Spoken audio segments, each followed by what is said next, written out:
Imagine for a moment that you are in a maze. It is contained in an enclosed space, a structure, solid, built with intelligence and intention. It is dark, it is cold, there is no natural light. You have instead a flashlight with only moderate range, and even when using the flashlight, dark is what you see. The walls are black, the floor is black, the ceiling is black. You have spare batteries for the flashlight. Eventually these will run out, and you'll be left with only darkness. There are no obstructions except for the flat surfaces of walls and doors. The only sound you can trust as long as you're alive is your voice. You are lost in a labyrinth, and there is a creature coming for you, growling in the dark. These are the conditions in the depths of the Navidson house for Holloway and his team. It's the same situation for Will Navidson and Billy Reston as they attempt a rescue mission for that team. And through the echoing power of its heartbeat, the Navidson record creates a terrifying reflection of its action through its containing manuscript and into the life of Johnny Truant. Echoes, panic attacks, nightmares, memories of pain resurfacing at increasing speed, thoughts turning into twisting, confusing run-on sentences, and all because in this maze, no one is alone. Johnny, Holloway, Jed, Wax, and Navidson all face a beast. Even Tom, who only enters part way, can say he met the monster. How many times has Johnny been attacked by something he feels lurking in the dark? It happens at the shop twice. It happened to Zampano's assistant. It keeps happening to Johnny even at home. A sudden influx of darkness, a rush of senses, all pointing to a monster, never truly seen but always there, hidden in a place the light can't reach. A growl in the darkness. And as you consider the idea of a creature, something huge, determined, able to lash out and kill once the moment is right, you might remember the one detail about Zampano's death that was the most mysterious. 4 long claw marks in the floor, right next to the old man's body. Zampano may have met the monster. This might have been the reason for his warning. And in one of the darkest chambers of the labyrinth, we find what he first dared to tell us about it, only to later be repressed.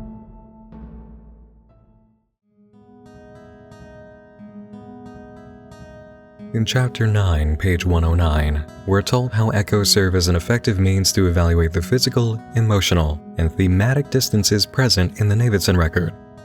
Zampano also addresses the more complex ideation of convolution, interference, confusion, and even decentric ideas of design and construction. In other words, the concept of a labyrinth. Discussion follows on the history of mazes and their reasons for being built. The English hedgerow maze at Longley was designed to amuse garden party attendants, while Amenemhet III of the 12th dynasty in Egypt built for his mortuary temple a labyrinth near Lake Moeris to protect his soul. Then we encounter a first in the book, red strike-through text. Johnny informs us these lines were obscured by Zampano. He needed turpentine just to save what the old man used to cover the writing. It turned out to be a long and detailed example of the most infamous story involving a maze in mythology. The Labyrinth de Dallas constructed for King Minos. It served as a prison. Purportedly located on the island of Crete in the city of Knossos, the maze was built to incarcerate the Minotaur, a creature born from an illicit encounter between the queen and a bull. This red text has its own footnote, and within that footnote 2 more, leading to more discussion Zampano wrote and then buried. Footnote 123 reveals the first genuine author interlude by Zampano, his own personal intrusion. I am led to a somewhat interesting suspicion. King Minos did not build the labyrinth to imprison a monster, but to conceal a deformed child. His child.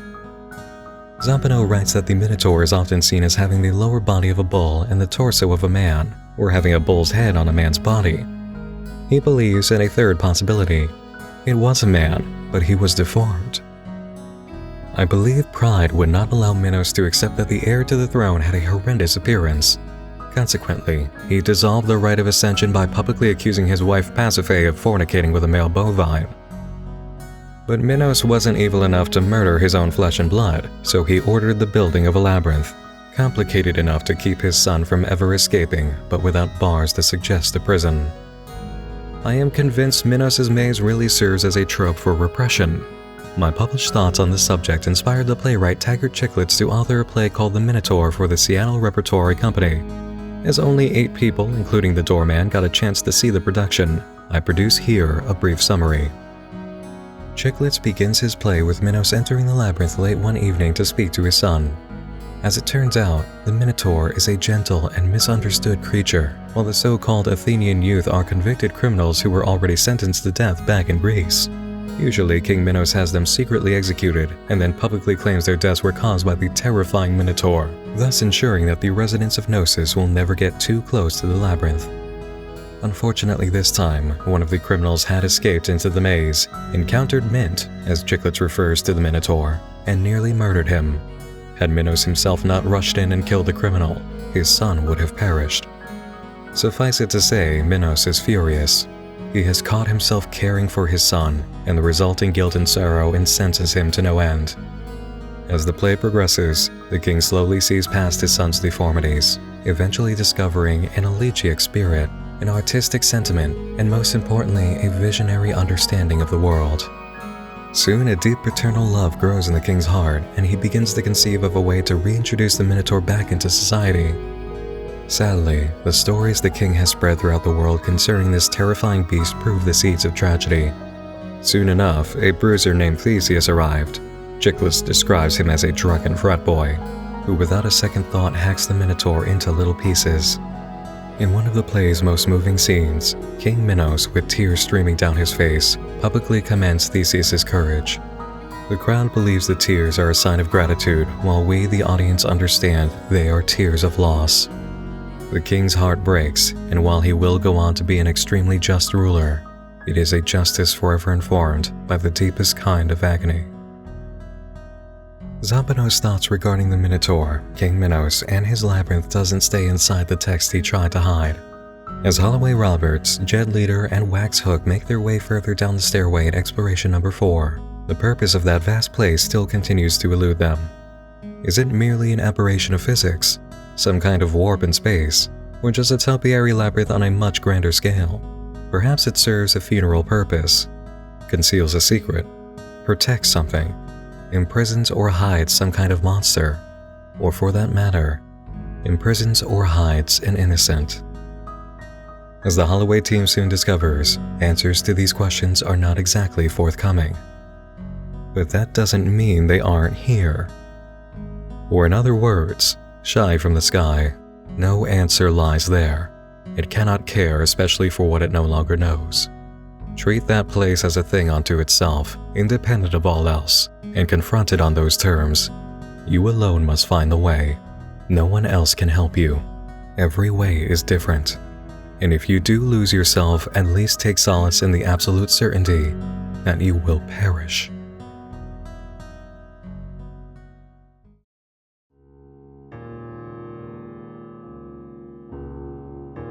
Zampano's words ring true for this point in the novel when it comes to Johnny's sense of direction.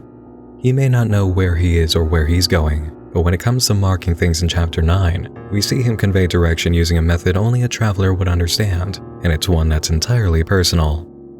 Page 48, footnote 62 at the bottom, following a description of what may have been a nightmare his father could have had causing the heart attack suffered in his sleep. Not waking this time, before the hit, but sleeping right through it. The slamming into the ground at terminal velocity 2, the pound, the bounce, what kind of ground air emergency code would that mark mean? The opposition of L's? Not understood? Probably just X marks the spot. Unable to proceed. Donnie, his father, was a pilot, and he would have been trained in ground air emergency codes. This is a symbolic language that conveys messages on the ground to aircraft and is taught in survival training. There is a single strip of codes found in the opening collage for House of Leaves, but we can find 2 more collages in the appendix that Johnny provides, giving us a much more complete guide. A reader who wanted to interpret what Johnny had to say at any point regarding footnotes would need to come back here often to see the meaning of the codes, because he begins using them in earnest during Chapter 9. Just as Holloway and his team leave signs with neon markers to navigate the maze, Johnny leaves his own very personal and sentimental markers to let us know his thoughts and feelings, even when the footnote belongs to Zampano. These too reflect the action in the story. For instance, page 118 to 119, Zampano writes, He constantly tacks neon arrows to the wall, sprays neon paint on corners, and metes out plenty of fishing line wherever the path becomes especially complicated and twisted. The footnote marker here is a rectangle leading to Zampano writing about how the fishing line is an echo of mythology. Minos' daughter, Ariadne, supplied Theseus with a thread which he used to escape the labyrinth. Go to Johnny's appendix, look at the first collage, and in the ground air codes we find a rectangle. It means, require compass and map. Holloway and his team would understand that entirely. After breaking camp on day 6 of their exploration, they make a terrible discovery. The remains of one of their foot-long neon markers barely clinging to the wall. It has been badly mauled, half of the fabric torn away by some unimaginable claw. Even worse, their next cache has been gutted. They have heard the creature growling in the dark. Now it's made itself known through physical action. Holloway reacts the way he's been trained, loading his rifle and immediately going on the hunt. He leads his team around on a wild chase, looking for more evidence, trying to pick up a trail. Jen and Wax are not happy to go along. They're out of resources and it's time to leave. The entire situation will eventually lead to the moment that requires an SOS, which sends Will and Reston into the maze.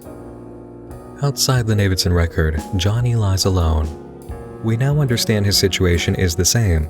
Lost in the labyrinth from page 1, deep in the heart, and whatever lives here is making itself known. There is a Minotaur in the Davidson house, and there is a Minotaur stalking Johnny in darkness outside the manuscript, a creature Zampano did his best to put back in the shadows and warn us against meeting. Echo herself seems to be writing House of Leaves now, telling the same story through 2 different worlds.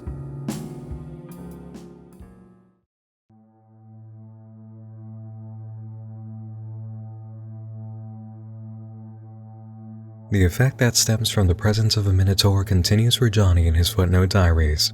On page 149, footnotes 195 to 196, Johnny relates his encounter with Haley, a girl he met at a record store and took home for the night, who was gone when he woke the next morning. A few days later, I hear her on K-Rock's Love Line, this time drenched in purple rain, describing to Dr. Drew and Adam Carolla how I, this guy in a real stale studio with books and writing everywhere, and weird drawings all over his wall too, all in black, had dozed off only to start screaming and yelling terrible things in his sleep about blood and mutilations and other crazy things which had scared her, and had it been wrong of her to leave even though when he'd been awake he'd seemed alright? An ugly shiver ripped up my back then. Did I scream every night? What did I say? And why couldn't I remember any of it in the morning? He checked to make sure the door was locked. He put on the chain lock. He needed more locks. His heart rate kicked up and he tried to hide in the corner of the room. Something was approaching. I could hear it outside. I could feel the vibrations. It was about to splinter its way through the hall door, my door, walker in darkness from whose face earth and heaven long ago fled. Then the walls crack. All my windows shatter. A terrible roar, more like a howl, more like a shriek. My eardrums strain and split. The chain snaps. I'm desperately trying to crawl away, but it's too late. Nothing can be done now. That awful stench returns, and with it comes a scene filling my place, painting it all anew, but with what?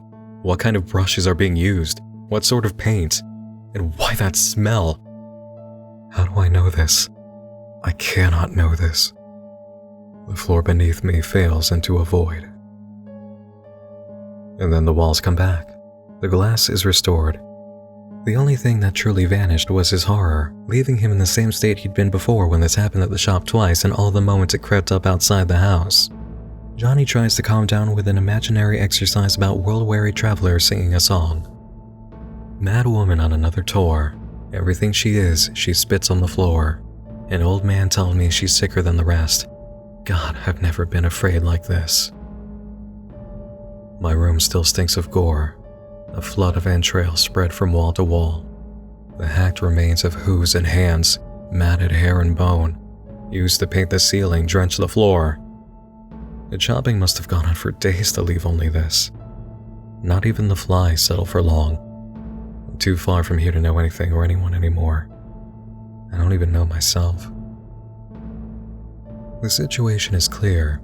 The Minotaur is trying to get in, and we seem to finally gain a sense of what the horrible stench is. A flood of entrails spread from wall to wall, Hacked remains of hooves and hands, matted hair and bone used to paint the ceiling, drench the floor. It's not just the beast that's coming after Johnny. It's the scene of the monster's demise that causes him stress and insists on coming back time and time again. The Minotaur and its horrific ending plagues him. It's been plaguing him since the beginning. An echo reverberating out before we know the origin of the sound. And so, knowing the effects of Echo's chamber at work, we look to the Davidson record to find the origin of that sound. Where is the Minotaur in the house on Ash Tree Lane? Following the SOS from Holloway's team, we remember what Will Davidson tells Karen. I waited too long with Delial. I'm not going to do it again. Readers at this moment may remember the name Delial as a topic of mystery brought up only once before, on page 17 in House of Leaves. Zampano writes, Davidson's early High 8 journal entries are so easy and mild they rarely if ever allude to deeper troubles. Only Karen, staring straight into that little lens, brings up the problem. He mentioned Delial again, she says in an extremely clipped tone. I've warned him if he's not going to tell me who she is, he better not bring her up. Part of this move south was supposed to be about putting the past and all that behind us. He's been pretty good, but I guess he can't control his dreams. Last night I wasn't sleeping very well. I was cold. It's the middle of May, but I felt like I was lying in a freezer. I got up to get a blanket, and when I came back he was talking in his sleep. Delial. Just like that. Out of the blue. And I'm certain because he said her name twice. Almost shouted it. As it turns out, Karen was not the only one who was kept in the dark about Delial.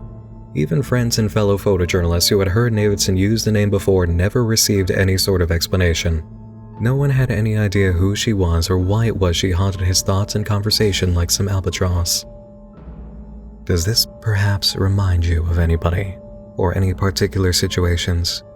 We've already learned echolocation. You should be finding these on your own now. The next moment we have addressing the topic of Delial comes well after Davidson escapes the labyrinth after the rescue mission. Having both run as far as they could from the house after a traumatic exit, Karen and Navy are temporarily apart. In the time Will takes to deal with the aftermath and put together footage from the house, Karen creates a film of her own, A Brief History of Who I Love, a slideshow featuring pictures of Will and his photography. Included is the picture that won Davidson a Pulitzer Prize and the most recognition of his career. As the world remembers, the renowned image shows a Sudanese child dying of starvation, too weak to move even though a vulture stalks her from behind. Karen focuses on the photo for 20 seconds, then uses 10 to show the back of the picture. There, almost lost amid so much white, lie 6 faintly penciled in block letters cradled in quotes. Delial. And while many experts wonder what caused Davidson to go back to the house alone following study of his footage, we find his potential goodbye letter to Karen tells us on pages 390 and 391. I need to go back to that place one more time. I know something now and I just have to confirm it. Slowly the pieces have been coming together. I'm starting to see that place for what it is, and it's not for cable shows or National Geographic. Do you believe in God? I don't think I ever asked you that one. Well, I do now. God's a house. I won't reread this. If I do, I'll throw it away and write something terse, clean, and sober, and all locked up. Davidson begins crying as he finally confesses who Delial has been on his own terms. I can't get Delial out of my head. Delial, the name I gave to the girl in the photo. But the photo, that's not what I can't get out of my head right now. Not the photo. That photo, that thing, but who she was before 1/60th of a second sliced her out of thin air and won me the Pulitzer, though that didn't keep the vultures away. I did that by swinging my tripod around, though that didn't keep her from dying. 5 years old, Daisy's age, except she was picking at a bone. A little girl squatting in a field of rock dangling a bone between her fingers. I miss, but I didn't miss. I got her along with the vulture in the background when the real vulture was the guy with the camera preying on her for his Pulitzer Prize. It doesn't matter if she was already 10 minutes from dying. I took 3 minutes to snap a photo. I should have taken 10 minutes taking her somewhere so she wouldn't go away like that. No family, no mother, no people. Just a vulture and a photojournalist. Davidson expresses that he wishes he were dead. He has never stopped thinking about her and never can. That tiny bag of bones just started to shake, and it was over. She died right in my hands. The hands of the guy who took 3 minutes to photograph her, and now she was gone. That poor little girl in this god-awful world. I miss her. I miss Delial. I miss the man I thought I was before I met her. The man who would have saved her. Who would have done something. Will Davidson's confession is major. Not only do we know who Delial is and how it affected him, this is the first time he has truly opened up and confided something he was holding on to that deeply affected him. No surprise then, in this echo chamber, that Johnny Truant begins telling us the truth behind the images he's created for us, all the stories crafted to protect himself. Back during Chapter 7 on page 92, footnote 104 reflects on the incident of Chad coming home with visible bruises and a swollen eye. Will Davidson immediately stops talking to Holloway to ask Chad what happened, and his son doesn't answer. Which is not really a good response, Johnny writes. And changing the details or changing the subject can be just the same as refusing to speak. I guess I've been guilty of those two things for a long time now, especially the first one. Always shifting and reshifting details, smoothing out the edges, removing the corners, colorizing the whole thing, or if need be, decolorizing, sometimes even flying in a whole chorus of cartoon characters. And now I know exactly where I'm going, a place I've already managed to avoid twice. The first time with a fictive tooth improv, the second time with that quick dart north to Santa Cruz and the troubles of a girl I barely know. Though here I am again, right at this moment too, again heading straight for it, which I suppose I could still resist, relating the real story behind my broken tooth. Besides, I can always burn it when I'm done. After Johnny's father died, he went through a number of foster homes. When he was 12, he lived with the family of a cruel former Marine named Raymond. Johnny didn't take to foster life well and often took his anger and aggression out at school, engaging in fights with kids who antagonized him. News began making its way back to the house, prompting Raymond to threaten Johnny, calling him by the only name he used for the boy, Beast. "Let's get an understanding going," he said late one night. "You're not really in this family, but you're living with this family. That makes you a guest, and being a guest means you act like a guest, not like some kind of barnyard animal. If that doesn't suit you, then I'll treat you like an animal, which will have to suit you." Johnny writes that the next day he fought in the schoolyard until his knuckles were bloody. Day after day he got into fights, and each one made him better and worse. After the 10th fight, something really poisonous got inside me and turned off all the pain. I didn't even register a hit or cut anymore. I heard the blow, but it never made it far enough along my nerves for me to even feel. It was a fight with a 14-year-old that got him expelled. When Johnny arrived at the house, Raymond was waiting for him.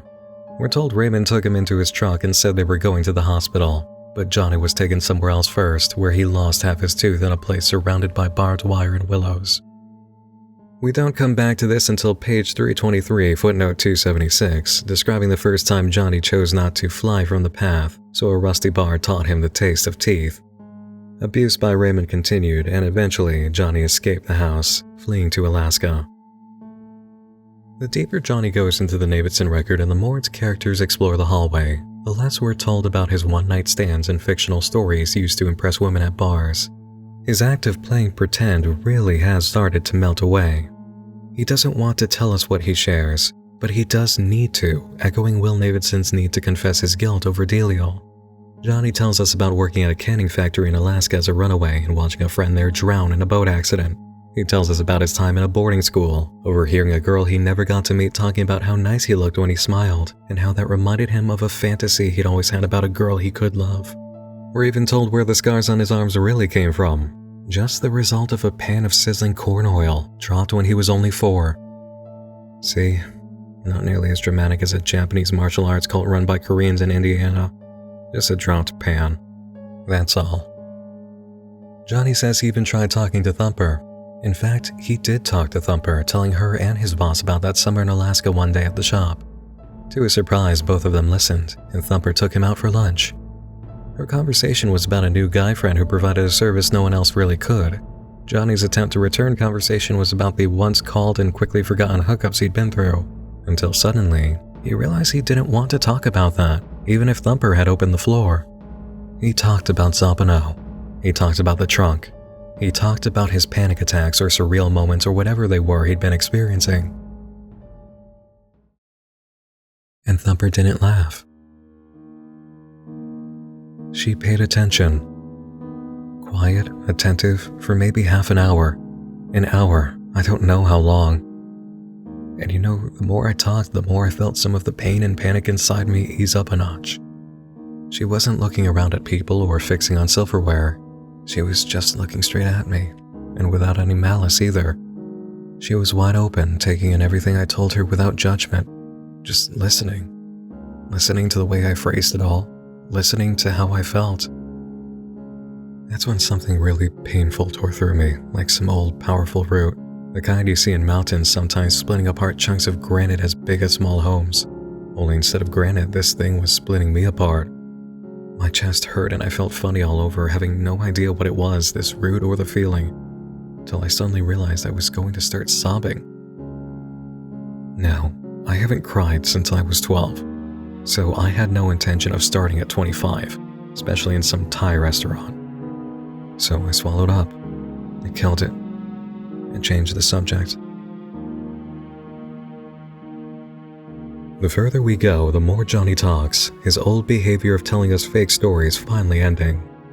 Before the chapter regarding Karen Green's work following the Davidson family's escape from the house, a chapter appears revealing that rumors of her infidelity during Will's world traveling were true.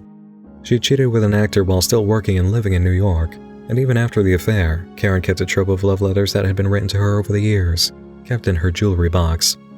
The very same one Will Davidson opens early in the film, its content finally revealed. Johnny reflects on this topic in his footnote diary on page 350, footnote 318. It's amazing how many people save at least a few letters during their lifetime. Leaves a feeling. I have a few that haven't spoiled. One in particular hides inside a locket shaped like a deer. My mother was the one who used to wear it. Whenever I saw her, from the time I was 13 till I was almost 18, she always had it around her neck. I never knew what she kept inside. I saw it before I left for Alaska, and I guess even back then there was something about its shape I resented. Most lockets I'd seen were small, round and warm. They made sense. Hers I didn't get. It was awkward, ornate, and most of all, cold. Johnny writes that he saw it again before going to Europe after winning an essay contest about a painter. He went to many countries, finally ending his tour in Paris, where he practically lived at the bistros at night, while during the day I slept broken-hearted on the quays of the Seine. I don't know why I say broken-hearted. Guess it's the way I felt, all emaciated and without company. Everything I saw in me somehow reflecting my destitution. I often thought about the locket dangling from her neck. Sometimes it made me hurt. Often it made me angry. When my mother died, the locket was the only thing she left me. For a long time, I didn't flip the latch. I'm not sure why. Maybe I was afraid what I'd find inside. When I finally did crack the hinge, I discovered the carefully folded love letter disguised as a thank you letter, scrawled in the hand of an 11-year-old boy. It's a letter I wrote. The very first one my mother ever received from the son she left when he was only 7. It's also the only one she saved.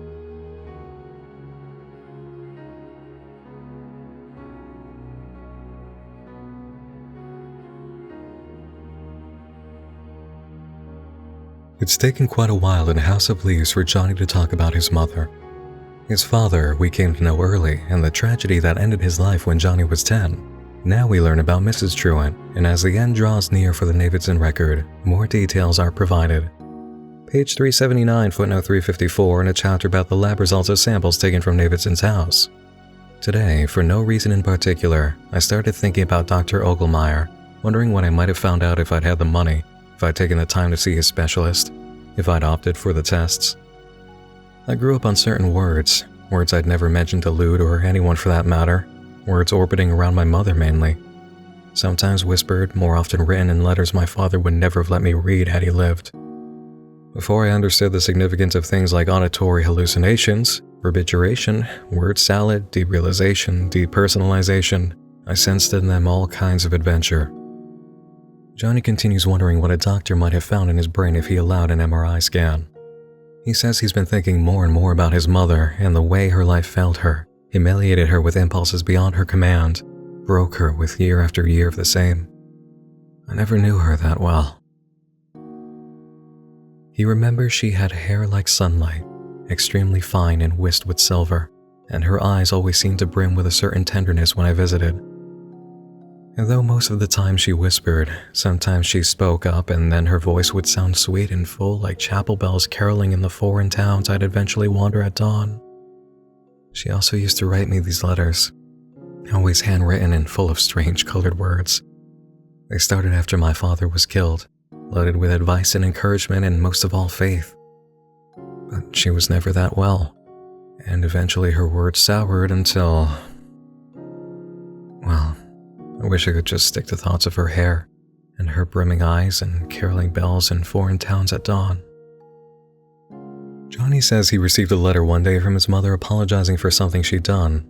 He thought it was about the pan of oil she dropped when he was 4, causing the scars on his arms, but she was referring to a completely different event when my father was finally forced to take her away to the whale, when I was only 7, a day I cannot for the life of me remember. As she explained it, her thoughts at that time had entirely deteriorated. The burden of life seemed too much for her to bear and therefore, in her mind, an impossible and even horrible burden to impose upon a child, especially her own.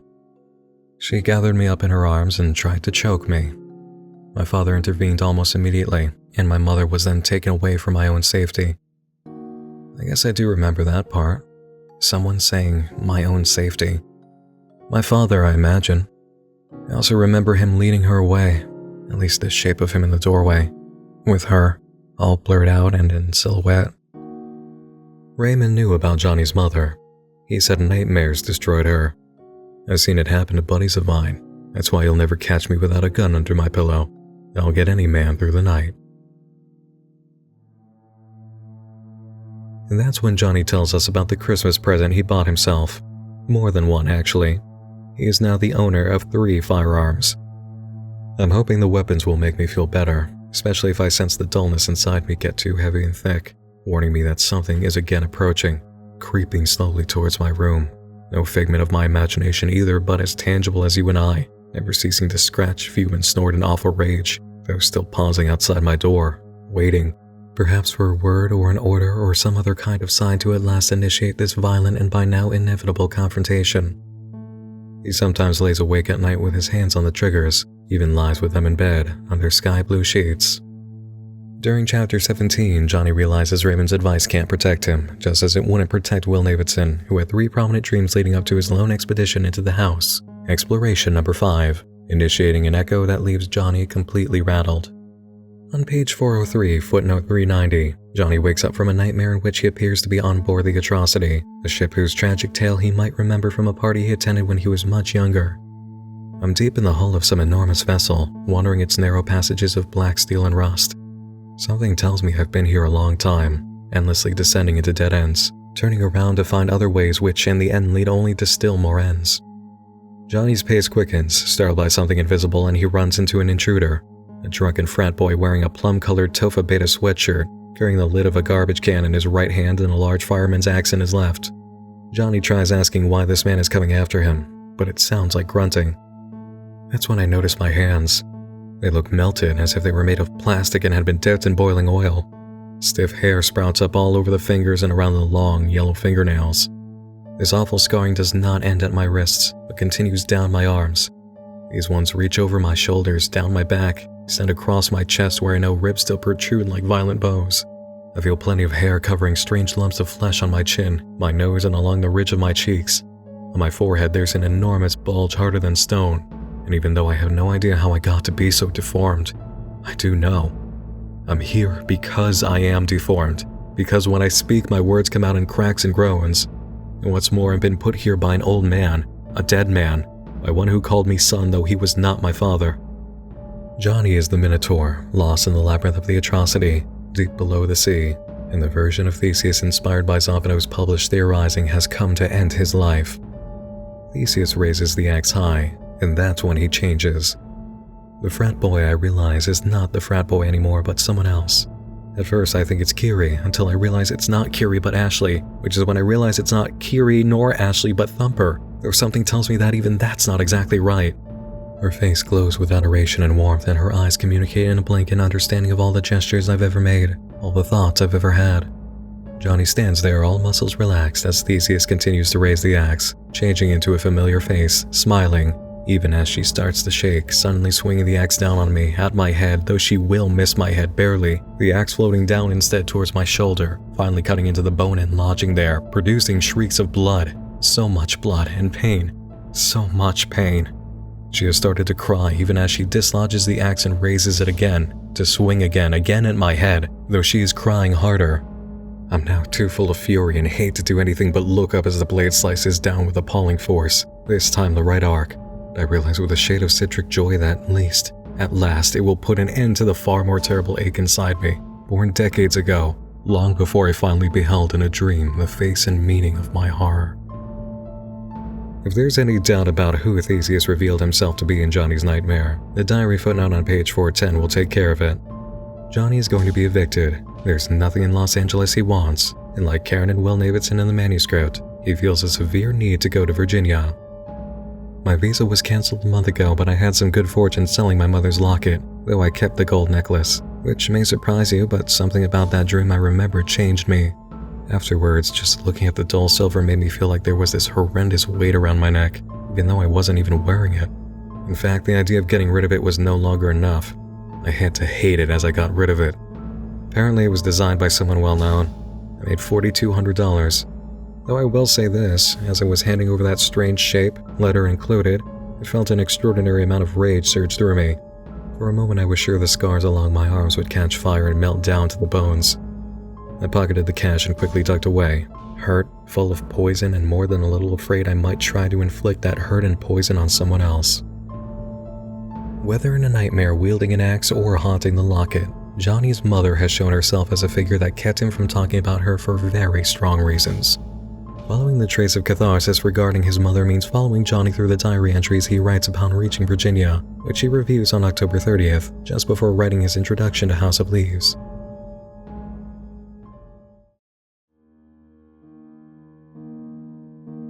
A quick reread of all this and I begin to see I'm tracing the wrong history.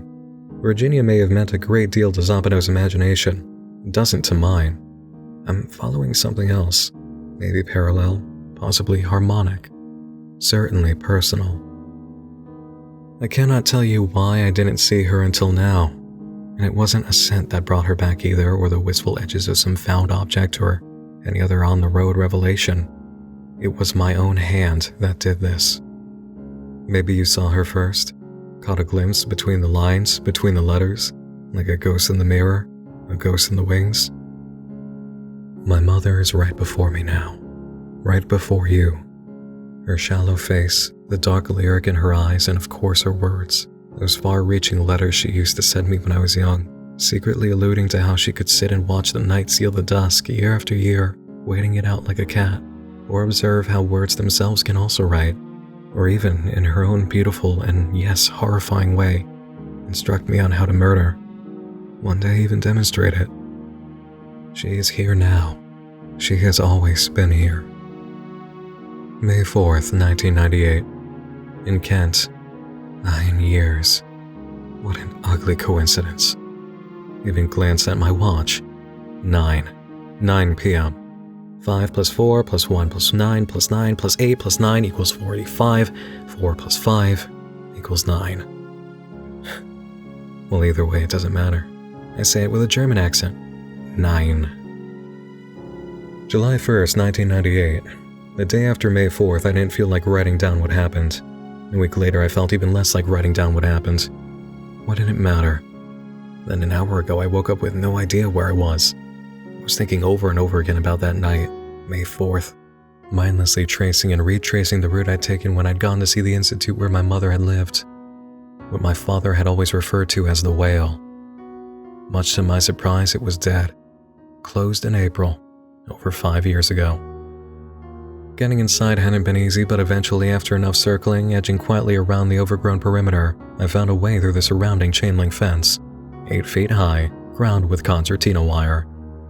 It took me another hour to locate her room, the place where she finally died. Of course it's final, right?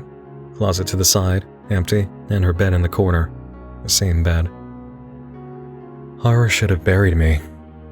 It didn't. I sat down and waited for her to find me. She never did.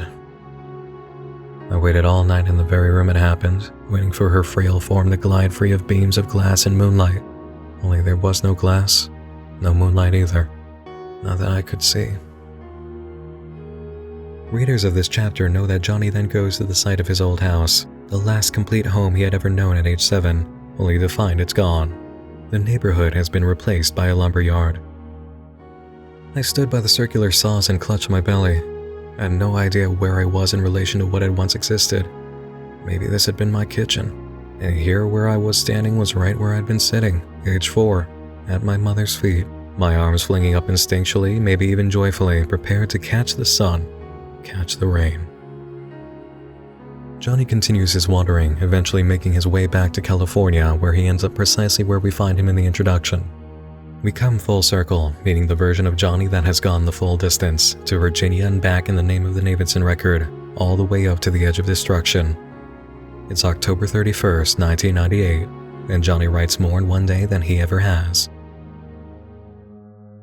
I just completed the intro when I heard them coming for me, a whole chorus cursing my name, all those footfalls and then the bang of their fists on my door. I'm sure it's the clerk, I'm sure it's the police, I'm sure there are others, a host of others accusing me for what I've done. The loaded guns lie in my bed. What will I do?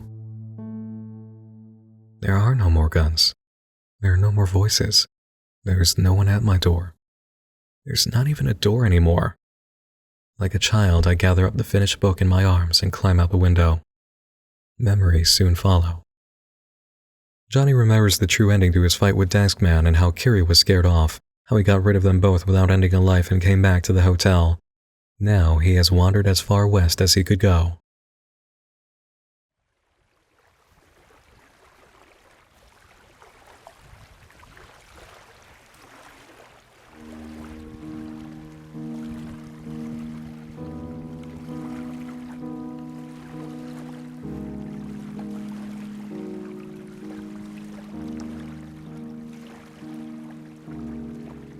Sitting now on the sand, I watch the sun blur into an aftermath, reds finally marrying blues. Soon night will enfold us all. But the light is still not gone, not yet, and by it I can dimly see here my own dark hallway. Or maybe it was just a foyer and maybe not dark at all, but in fact brightly lit. An afternoon sun blazing through the lead panes, where I had stood at the age of 7, gripping my mother's wrist, trying as hard as I could to keep her from going. Her eyes, I recall, melting with tenderness and confusion. She continued muttering strange, unwieldy words. My little Isaac, my little Brahma lamb, Mommy's going to be okay. Don't worry. But even though my father had his hands on her shoulders, trying as gently as he could to lead her away, I couldn't let go. So she knelt down in front of me and kissed my cheeks and my forehead, and then stroked my face. She hadn't tried to strangle me, and my father had never made a sound. I can see this now. I can hear it too, perfectly. Her letter was hopelessly wrong. Maybe an invention to make it easier for me to dismiss her, or maybe something else. I've no idea. But I do know her fingers never closed around my throat. They only tried to wipe the tears from my face. I couldn't stop crying. I'd never cried that much before. I'm crying now. All these years and now I can't stop. I can't see. I couldn't see then. Of course she was lost in a blur. My poor father taking her from me, forced to grab hold of her, especially when they got to the foyer and she started to scream, screaming for me, not wanting to go at all but crying out my name. And there it was, the roar. The one I've been remembering. In the end, not a roar, but the saddest call of all. Reaching for me. Her voice sounding as if it would shatter the world, fill it with thunder and darkness. Which I guess it finally did. She was lost, swallowed by the whale where authorities thought it unwise to let me see her. They weren't wrong. She was more than bad off, and I was far too young and wrecked to understand what was happening to her. Compassion being a long journey I was years away from undertaking. Besides, I learned pretty quickly how to resent her, licking away my hurt with the dangerous language of blame. I no longer wanted to see her. I had ceased to mind. In fact, I grew to insist on her absence, which was how I finally learned what it meant to be numb. Really numb. And then one day, I don't know when, I forgot the whole thing. Like a bad dream. The details of those 5.5 minutes just went and left me to my future. Only they hadn't been a dream. That much, that little much, I now know.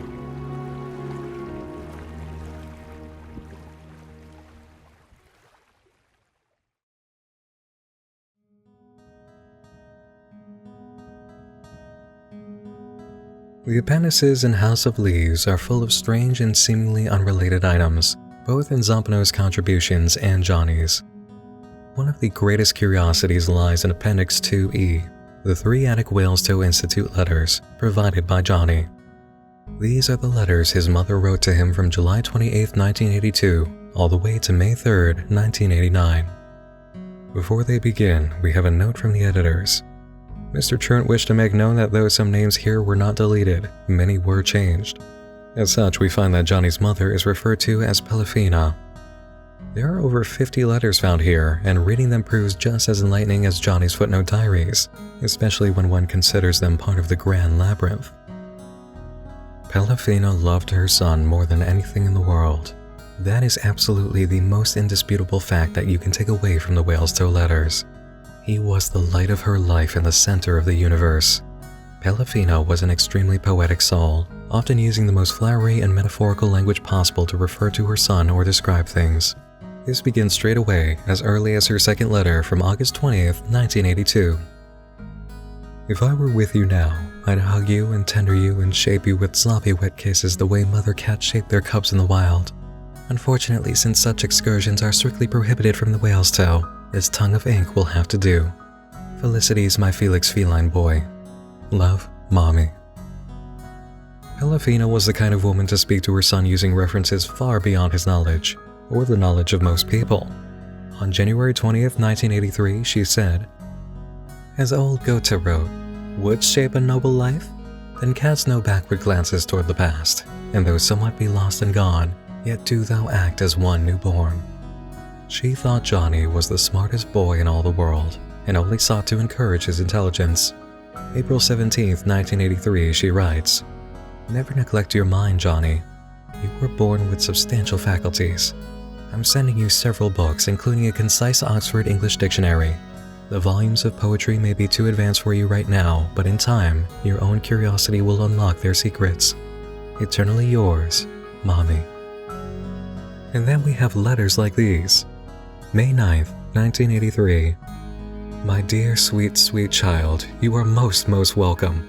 Your letter arrived last week, the first ever, and I'm still a fountain. Who would have thought such a young boy would succeed where Ponce de Leon failed? Never could I have imagined how your tender words would repair so much of my failing heart. I have been walking around on clouds, dancing on air, blushing like a schoolgirl in dark green knee socks. Do you really love your mother so much? I shall guard this letter forever, and even if there's never another one, it will always restore me.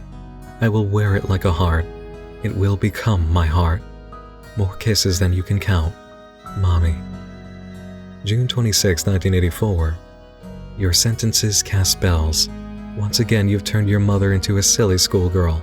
Like Hawthorne's Faith, I put pink ribbons in my hair and subject everyone here, including of course the good director, to a complete account of your prodigious accomplishments. Your letter is not paper and pencil. It is glass, a perfectly ground glass in which I can endlessly gaze on my fine young boy, unleashing arrows like some Apollo, scrambling across cliffs like the agile and ever wily Odysseus, not surprisingly besting his peers in mad dashes by the shores of that turquoise lake you described, Hermes once again pattering on Terra. I've carefully hung your blue ribbons on my bureau where I can see them every morning and every evening.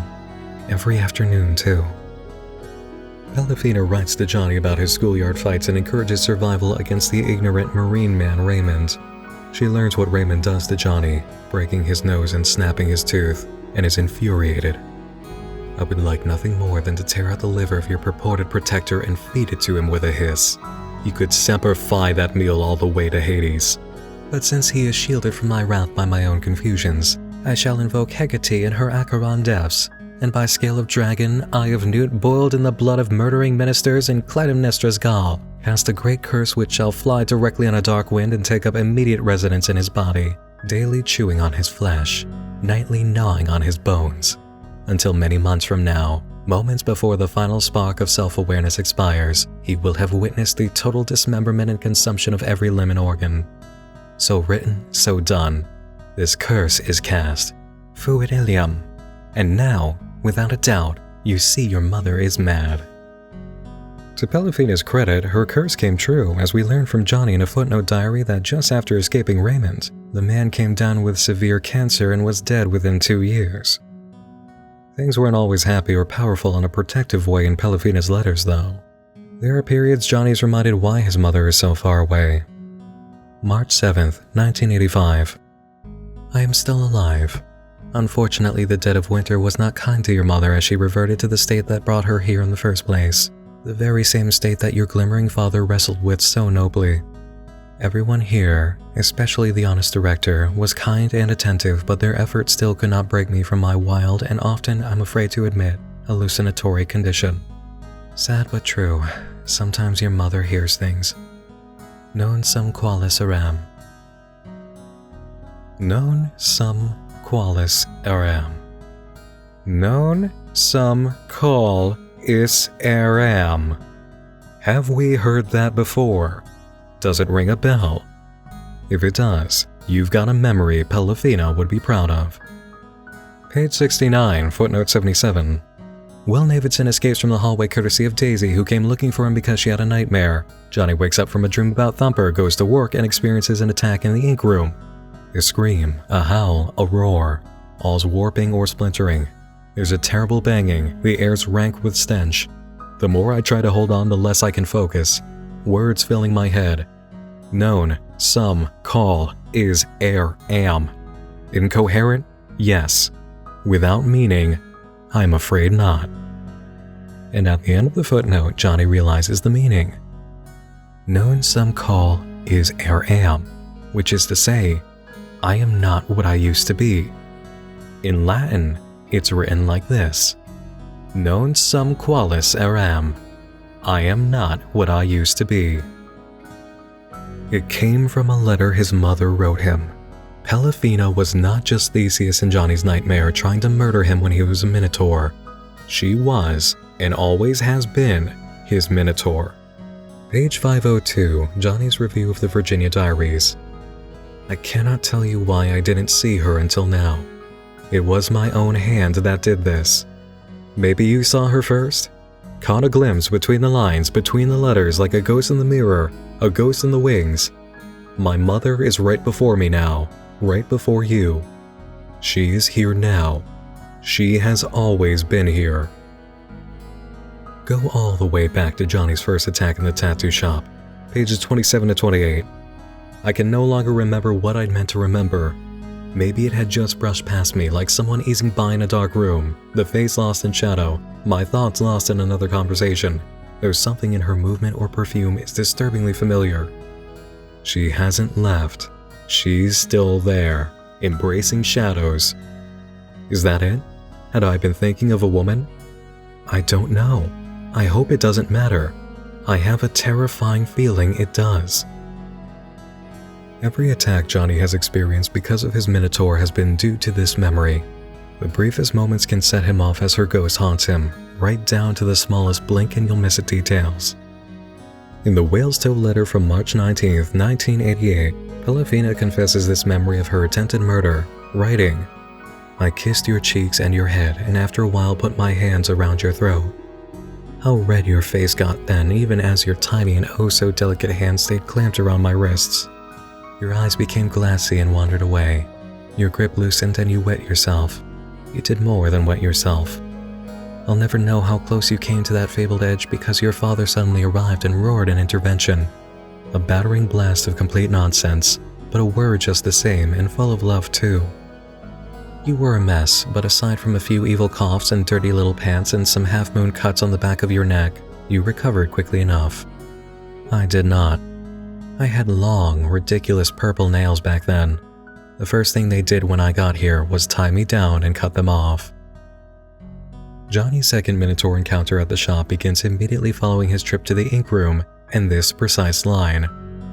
I start filling caps with purple, concentrating on its texture, the strange hue, imagining how I can actually observe the rapid pulse of the bandwidth.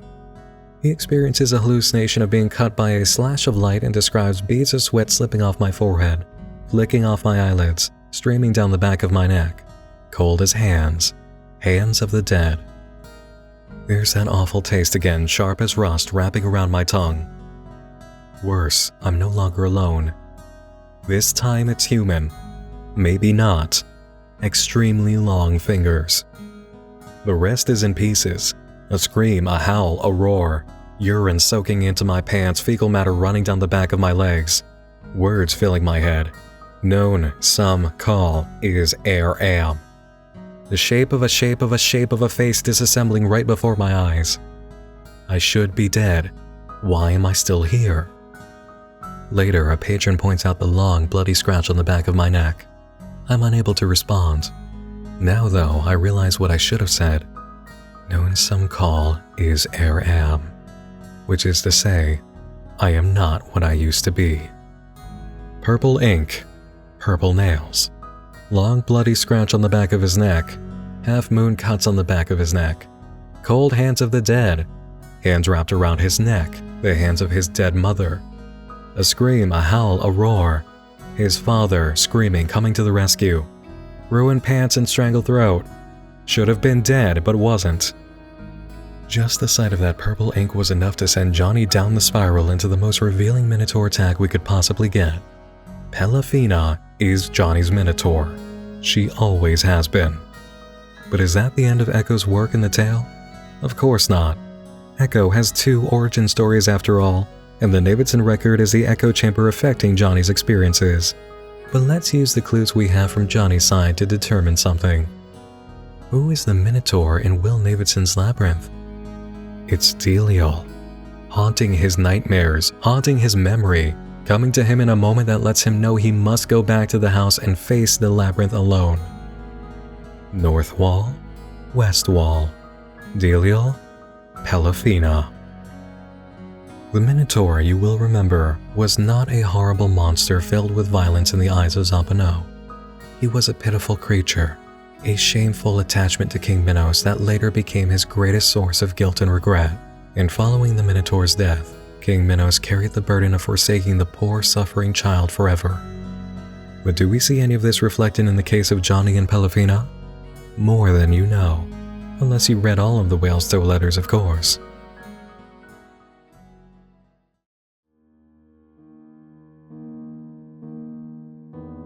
It's easy enough to see from some of the letters that Johnny received that while his mother did absolutely love him, she was rather heavy-handed, with examples of her love bordering on the kind of language that feels inappropriate for a mother-son relationship. Johnny, her 12-year-old boy, should not have been told he made her feel like a silly schoolgirl. We also come to see that Pelican gets very depressed when she doesn't hear from Johnny. She becomes dependent on correspondence from him, treating Johnny's letters like a lifeline and pressing her needs for a visit. And when she has a bad winter, as she warned him, the results are disastrous, illustrating just how bad her condition can get. Not only is it present in the writing, it's present in the way Pelican recounts the moments she lost touch with reality. She hallucinates, shares moments of schizophrenic beliefs and obsessive behavior, even loses major gaps of time. The most horrific content the letters have to offer, however, is in a series of messages she writes in the belief the director is reading and destroying her correspondence as part of a conspiracy. April 25, 1987. Perhaps you will have time soon to return to your mother, whom by abandoning you have left unprotected from the deviltry committed too many times by too many miscreants too faceless to remember. There is no escape for me now. I know the new director knows I know this. In turn, he knows I know he knows. These pages are my only flight. At least they escape. My ears steepen. My secrets crack and crumble. Not even my only family, my only boy comes to see me. When they murder me, how will you feel? April 27, 1987. Pay attention. The next letter I will encode as follows. Use the first letter of each word to build subsequent words and phrases. Your exquisite intuition will help you sort out the spaces. I sent this via a night nurse. Our secret will be safe. May 8th, 1987. A very long letter due to Pelifina's need to use the code she mentioned, which reveals that she is being constantly assaulted in her room at night. The attendants do it. Others do it. Not every day, not every week, maybe not even every month, but they do it. Someone I don't know always comes when it's dark, late. I've learned not to scream. Screaming gave me hope, and unanswered hope is shattered hope. So I submit and I drift. I'm in hell giving into heaven, where I sometimes think of your beautiful father with his dreamy wings, and only then do I allow myself to cry. You must save me, Johnny. In the name of your father, I must escape this place or I will die.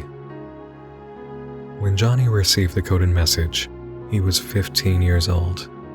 It was followed by several letters demonstrating symptoms of Pelifina's condition.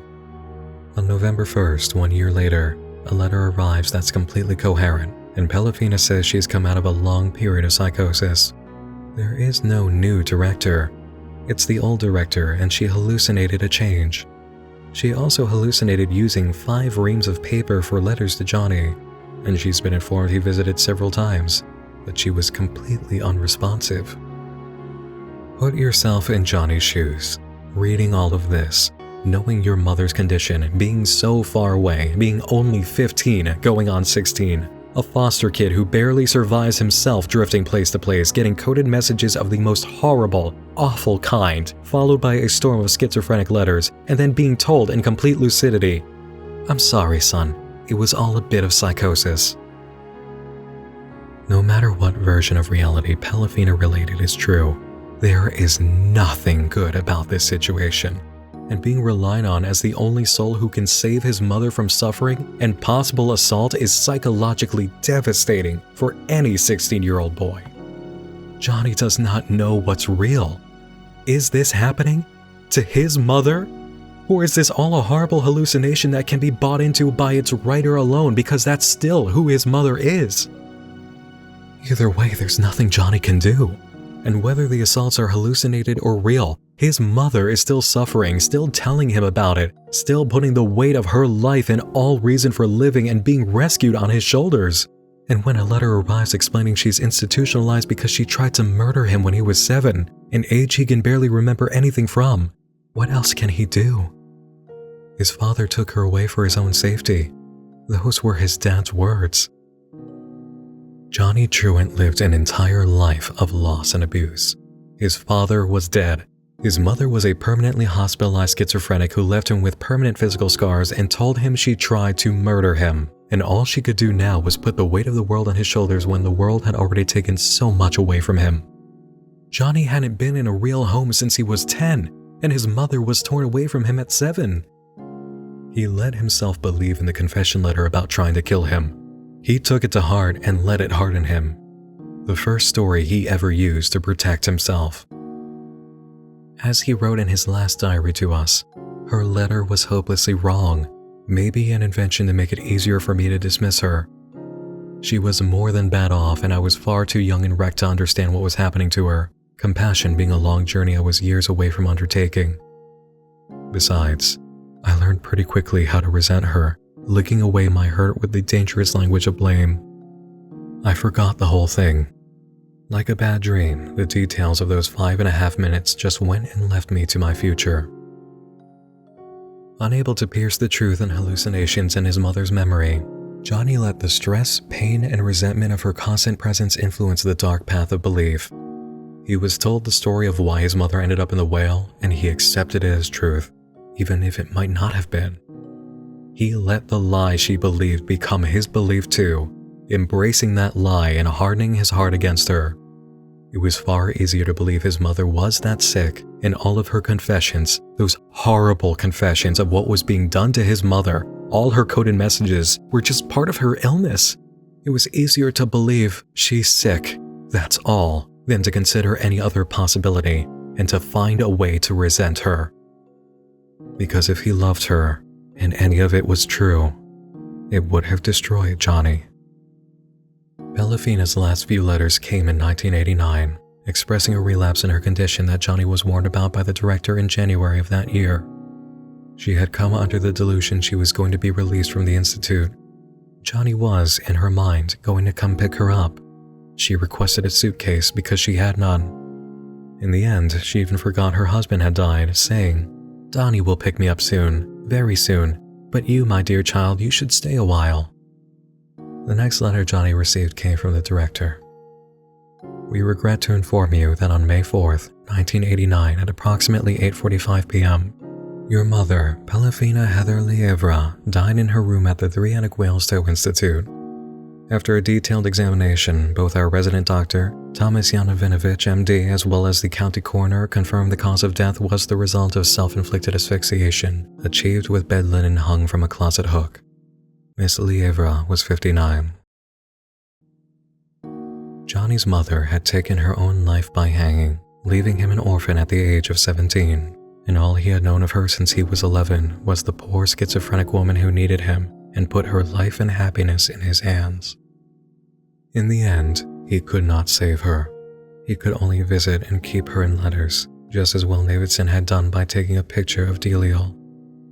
Johnny's pain is an echo of Will Davidson's own Minotaur. Attacks on Davidson came in his sleep. Attacks on Johnny came in his sleep and when he was awake. But these two main characters are echoing off each other, caught in their own labyrinths, feeling just like King Minos upon witnessing what their callousness had done. And before we were given major evidence regarding his mother, Johnny tried to tell us exactly what was going on with him. He did it the only way he knew how, without completely gutting himself.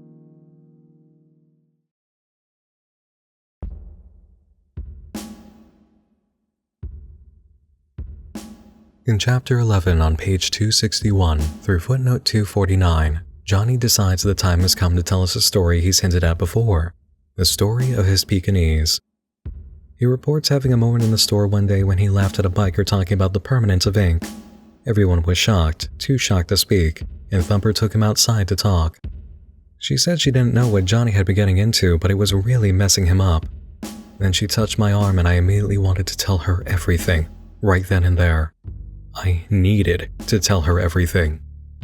He swallowed his words. I came here instead, which I guess finally brings me to the story I've been meaning to tell all along, one that still haunts me today, about the wounded and where I still fear they finally end up. The story of my Pekinese. It was December. Later that month, Zampano would finish writing the Davidson record. 1 month after this event, Johnny would find the Davidson record. Lude and Johnny ended up at the bar around 11 p.m. They scanned the crowd, doing what they were used to, and their eyes settled on a woman who stood out. Petite figure, platinum hair, way too much eyeliner, nails as long as kitchen knives, and lips stuffed with God knows how many layers of tissues. Her figure was also petite only up to the major selling point, as plastic and falsified as her lips, a true Hollywood staple granted by surgery. Johnny approached and they ended up talking about essentially nothing. Still, when the club started to close, they walked out together. She'd come with a girlfriend who she waved goodbye to outside, ignoring me, though after the wave suddenly returning to me, asking me to escort her to her truck. He learned her name was Johnny. Johnnnie. Then as the light changed and we crossed to the east side of Vine, we found on the corner a black bug-eyed Pekinese without tags. It was dirty, scared, and obviously without owner. Snot pouring out of its pug nose, every part of it trembling as it cowered on that grimy sidewalk, motionless, finally after how many hours, how many days, at a loss where to go, all directions leading to the same place anyway, its own end. Our Johnny reports that the girl Johnny cooed, "Oh, my poor baby," and the notes of her speech sounded wrong. Our Johnny picked up the dog, cradling its small head in the crook of my arm, wiping some of the snot off on the sleeve of my buttonless corduroy coat, deciding as I did this, making a mess of myself, to take it home with me. I wasn't going to let this animal die, not after it had snotted on my coat and sighed in my arms. But Johnny wanted the poor thing. She asked what kind of place he had, to which he replied, a studio. She insisted that wasn't right for the dog. She had a home in the valley, a yard, the kind of place dogs are meant to have. A happy pet land, she called it. I handed Johnny the poor Pekinese and together we placed it in the truck. Johnny gave our Johnny a lift back home. He remembers how odd it was that he didn't invite her inside, but I hadn't ducked the invitation on her behalf, he said. Something seemed wrong, very wrong. Maybe it was the vacancy I had begun to taste, brought on by November, or maybe it was her. Something about her frightened me, the knotted fingers, that blank stare permanently fixed. Maybe it was that Pekinese pup, hungry and abandoned, suddenly rescued, suddenly with hope. A projection of myself? My own place in the way of stratum? Maybe. I was thinking only about the Pekinese, its safety, its future. The Pekinese and me, a contract of concern. I rubbed the top of its ears, stroked its back, and then I climbed out of the truck and said goodbye. As Johnny pulled away, she smiled again. That weird, all-wrong smile. For a moment I watched her taillights trail down the street, still feeling uncertain but a little relieved, until as I turned to go inside, I hear a thump. The one I remember even now, so clearly. An eerie and awful sound. I looked down the street.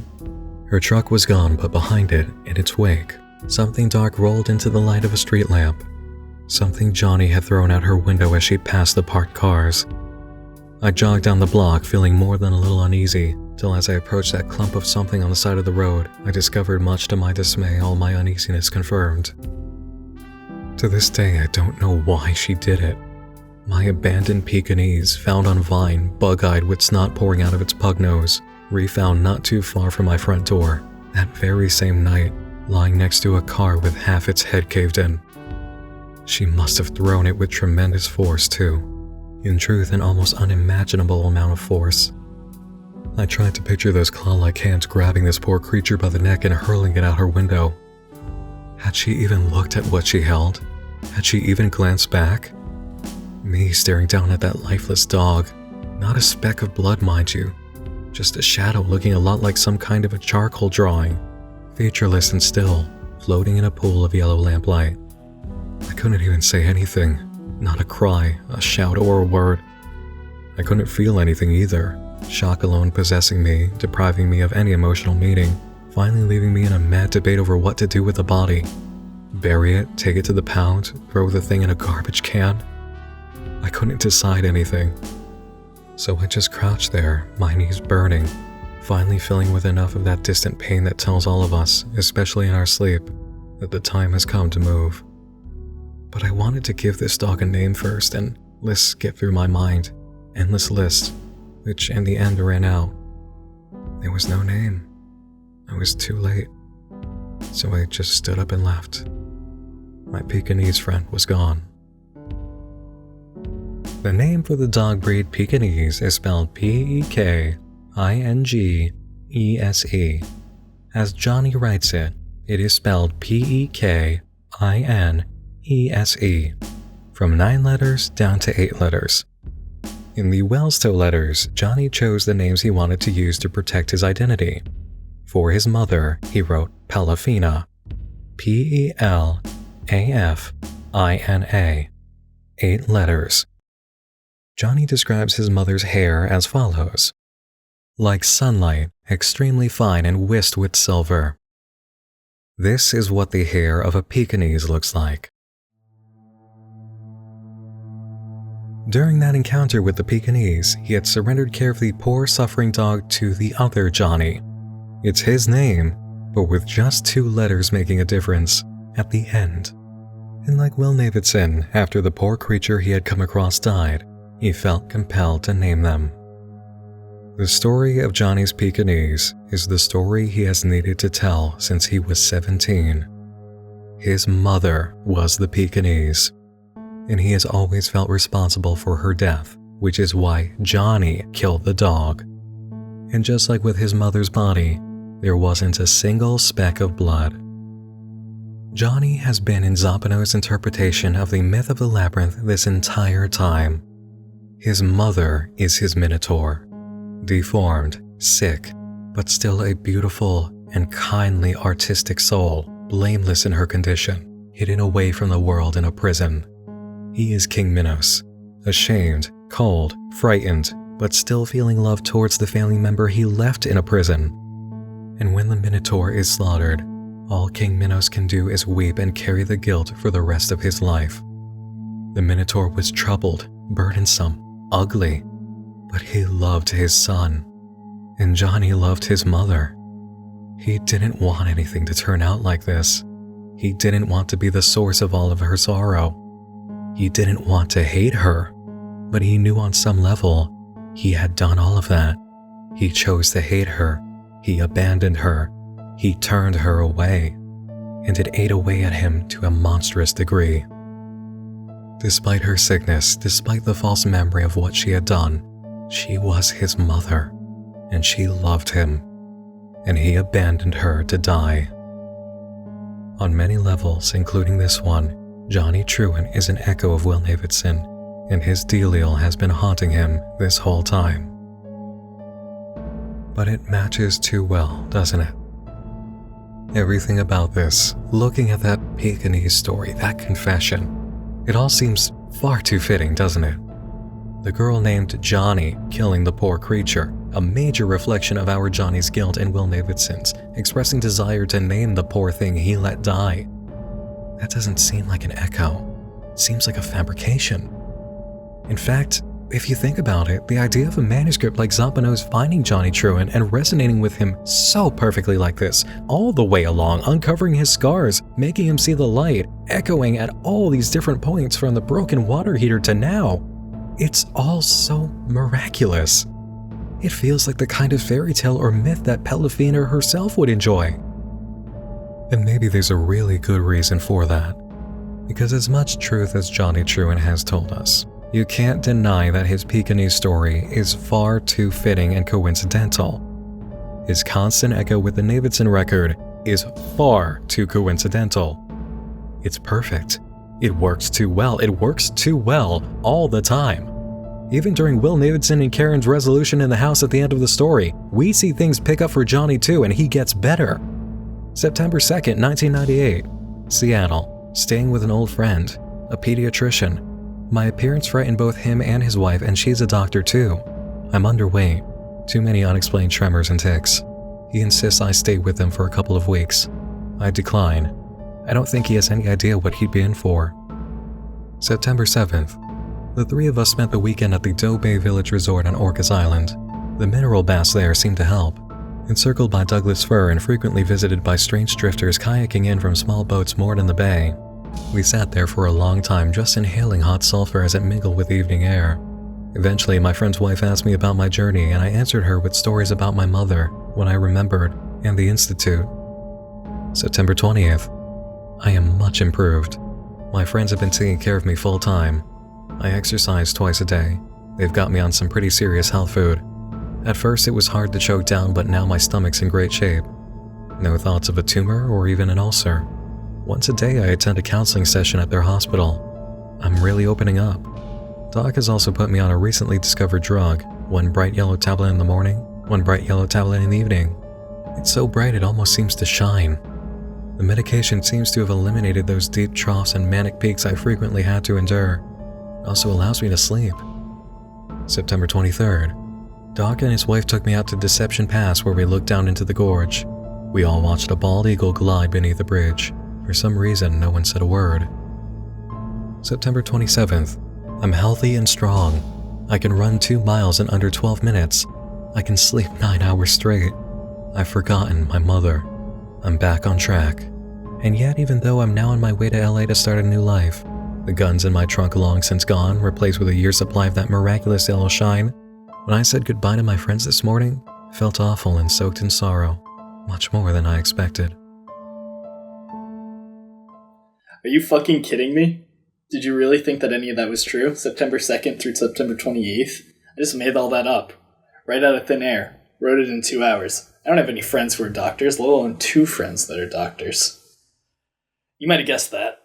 At least the lack of expletives should have clued you in. A sure sign that something was amiss, and if you bought that yellow tablet of shine stuff, well then, you're fucking worse off than I am. So here's the sadder side of all this. I wasn't trying to trick you. And that's the truth. We weren't trying to trick you. Even when it looks like a half-hearted attempt, because that's Johnny Truant. Constantly back and forth, trying to trick you. He'll show you how capable he is of lying, even when it's ridiculous. And then he'll go on telling you all sorts of things. He's always trying to trick you into believing something, even when he knows it's fake and it's as fake as it sounds. He's a practiced liar. He's scripted.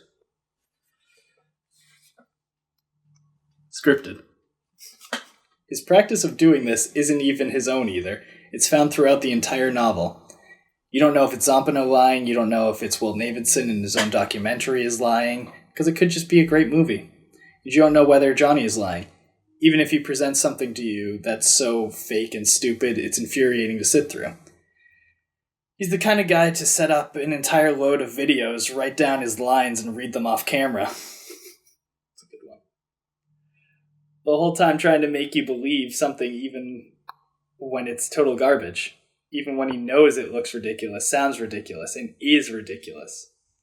Even when he knows you can tell he's reading his lines and didn't memorize them. He'll press on and try to sell it to you. He'll tell you straight to your face he's doing it, and you'll go right by the moments he tells you because you don't care to think about what you're being shown in the grand scheme of things. Because an echo, it's an altered version. It's a twisted mimic. The way everything looks in here, it might just be a joke. The whole thing you're seeing now, it's just the gag. It's not just the tapes, there's all sorts of impossible stuff in here. Sometimes, though, you're just hyping people up for what's to come. Teasing them a little. But I can't tell whether Zampano was a performer or a poser. I write more than I record now. I had to write it all down before I felt like I could say it out loud and record it. This video experience is unauthorized, unofficial, and made without permission or knowledge of the parties involved in the publication and writing of House of Leaves, and it is in no way, shape, form, or intention any sort of substitute, affiliated work, direct adaptation, reproduction, or replacement for House of Leaves. This is, at the very best, one reader's own lengthy footnote, separate from the novel and all its official content. This year, a secret was unveiled in the form of a YouTube channel called Pelican Black, uploads of the long-rumored video diaries of a man who appears to be Johnny Truant, recorded at intervals during his journey through the Davidson record. Now, you have to be an actual actor who rehearses their lines and practices being natural a lot to sell it on camera. There's a great way you can lie to someone and make them believe everything you told them without turning on a camera, microphone, or even being there in person. You don't need your voice. You don't need your face. You don't even need a room or a dollhouse prop. You just write it. It really is that simple, isn't it? It is that simple. And here's the thing about Johnny and Zampano using writing to tell you all of their lies. By virtue of it being writing and leaning so much into reference material, you can lie about passages that do come from legitimate sources. While we were working on the Pelican Black videos, I actually checked for the passage in Chapter 4 in the book itself, trying to find it according to Zampano's footnote. Do you remember that moment? Oh, yeah. Yeah. Yeah, we couldn't find it. Being in time. It does not exist. I use the index, I use the chapter guide, all of it. I screamed to this guy in the other room, you won't believe it, he did it again. And then we both looked, it wasn't there. It's layer upon layer of meta and deceit. That's how insanely layered the entire novel is. It constantly plays with the idea of fact or fiction, who is writing what, where it comes from, if it's even true. It's a labyrinth. It's just a labyrinth of lies and deceit and bullshit all the way through. And it's all purposeful. The act alone of an audience member or creator considering how bogus or true something is, it can be found every single step of the way. Look how critical people are in the novel of the Davidson record. How many doubters it has. How many people screaming at Will Davidson that he made a movie. It's not a documentary. Look how critical Johnny is of Zampano's writing and referencing even. How critical we need to be of Johnny himself. Oh, and if you thought all of this was me being natural here, I'm reading off a script right now too, okay? If this feels like slamming down the brakes on the car at 40 miles per hour or being slapped in the face, then you are not alone. That's exactly what it was like to read the September 1998 diary entries. Way back at the beginning of the journey, our narrator Johnny Truant shows us he is a practiced storyteller. He is so good he brags about it, shoves it in our faces even when it's absolute garbage. And then we keep on reading everything he tells us. How much of this did you take at face value? The Davidson record, Zampano, Johnny's history, the echoes. How much of this did you blindly buy into without questioning it? Because I'll tell you this much. I bought it all the first time. After everything I'd been through with Johnny while reading House of Leaves on my first go years back, I had forgotten how much of a practiced liar he was. The more he told me about his past, the more I believed him and just wanted his life to get better. Johnny Truant started out as this intrusive force, constantly telling random stories and odd anecdotes that went nowhere and meant nothing in this otherwise great piece about this awesome thing that Zampano made. But the more time I spent with him, the more I liked him, the more I cared about him, especially when I saw what was happening to him. And when he stopped telling bullshit stories, when he started opening up and telling the truth, I really began to care for him. I really began to like him. Things got really bad for him, and all I did all the time was just feel for him. His Minotaur attacks, the empty one-night stands, the increasing anxiety, nightmares, insomnia, self-isolation, his stories about Raymond, Alaska, all that abuse he endured as a child, his father's death, his mother's suffering, the fact that he was nearly killed by his own schizophrenic mother and she was dead now too. So much happened between being shown our narrator's capacity to put stupid, fabricated garbage in front of us where it's fake and not part of reality, then I had forgotten they did it. I cared about the legitimate experience Johnny was giving us far too much to remember. His focus on the Davidson record made things better, especially when we saw the effects that it was having on him, and how much it opened him up, made him real. I believed in him. I was feeling everything with him. And when Johnny had completely made me a believer, swallowing every lie, hearing that he was finally starting to feel better, to have real friends, getting clean and healthy, it made my heart soar. And then he took my heart, stomped on it, and called me an idiot for believing him, bringing me back to the coldest reality. We have no idea how much of Johnny's stories are true, just like all the viewers of Will Davidson's documentary in the universe of the Davidson record. September 1998 with his two doctor friends was a lie. The pit boxing story was a lie. The Japanese martial arts cult that gave him the scars on his arms was a lie. The Pekinese story was a lie. The broken water heater in the Davidson record was a lie, showing how easy it is for Johnny to insert his own ideas into Zampano's work. The narrator you've been trusting to tell someone else's story, their grand life's work, is fully capable of inserting his own ridiculous, infuriating, unrelated bullshit into the genuine author's project and constantly intruding on the core focus. Do you see how easy it is for him to do that, even when it looks bogus?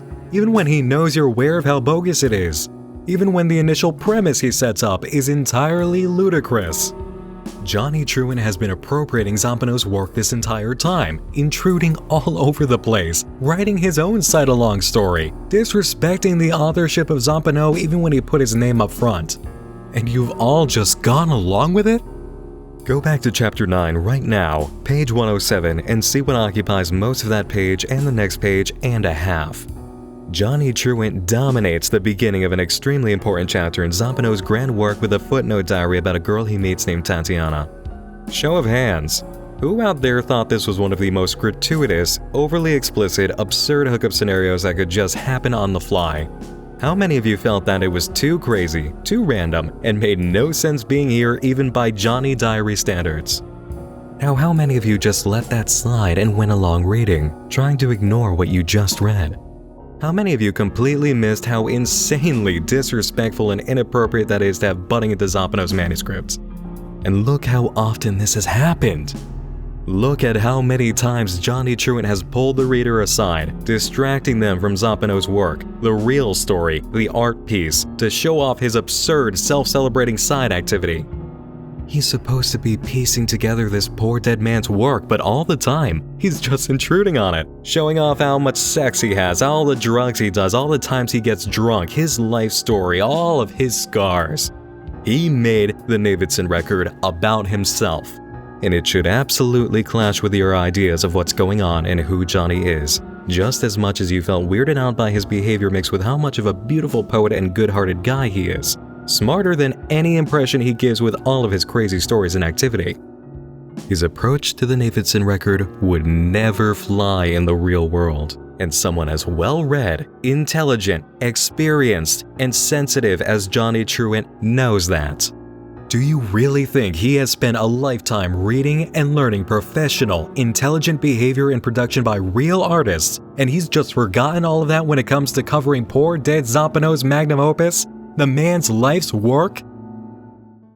Did you have moments of reading a Johnny Footnote diary and realizing this really does not belong here?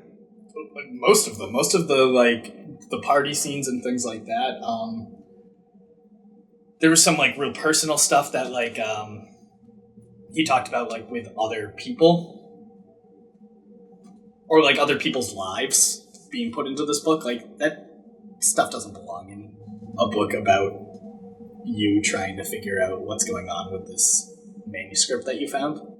None of that belongs in it. It's just Johnny forcing himself into something that has already been created just to get in on it.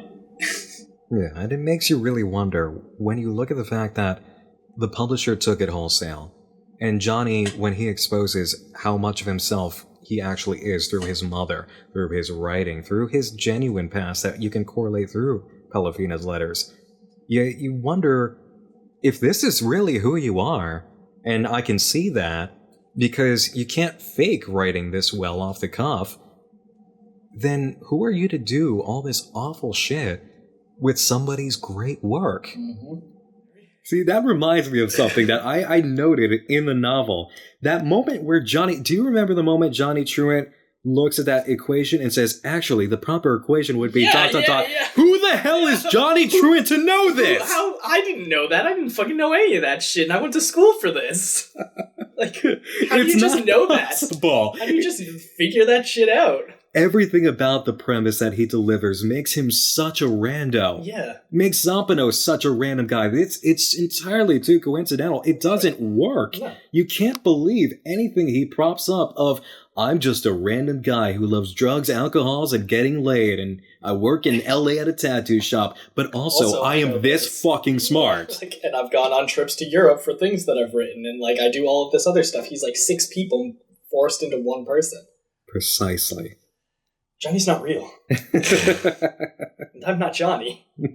Look at his arms. Do you see scars? And also, we're very well aware that Johnny himself says in the novel he has no tattoos. I don't believe it personally. I don't either.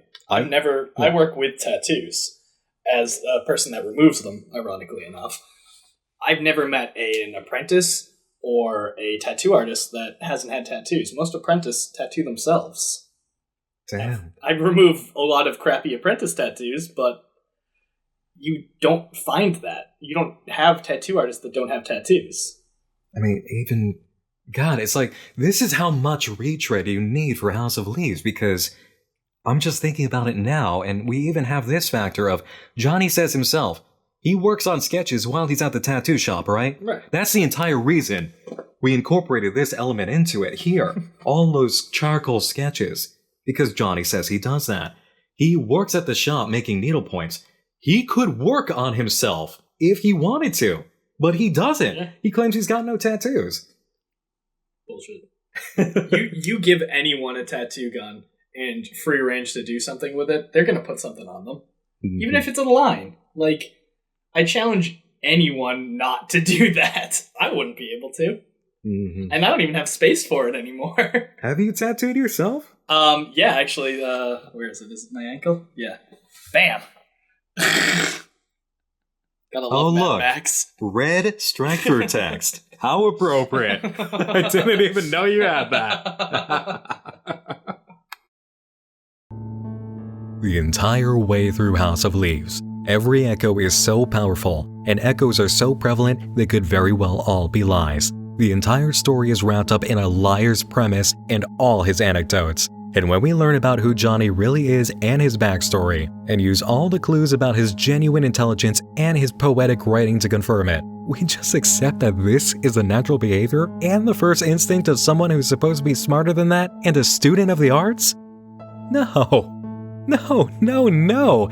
A Blue Prize winner? Someone who was good enough to write an essay to land him in Europe, all expenses paid? None of it adds up. But here's the beauty of it. If you didn't question any of it until this moment, when Johnny slaps you in the face and shows he's angry about it before trying to cover up his intention, it means he was absolutely successful in his goal. But that's both what he does and doesn't want to do. He's not trying to trick you. This has never been about Zampano. It's never been about you. It's been about Johnny and his extreme need to tell the Pekinese story without changing the details and switching out names. But he just can't do it. Don't you remember? This is not for you. Look at the font that message is in. It's Johnny.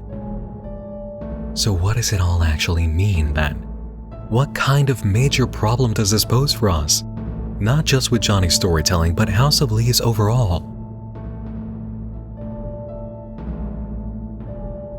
The entire authorship of House of Leaves is now in question, from the Davidson records to Johnny Truant's entire purpose in being here, and we have barely, and I do mean barely, scratched the surface of the entire mountain of evidence that should compel us to ask ourselves, who actually wrote this book?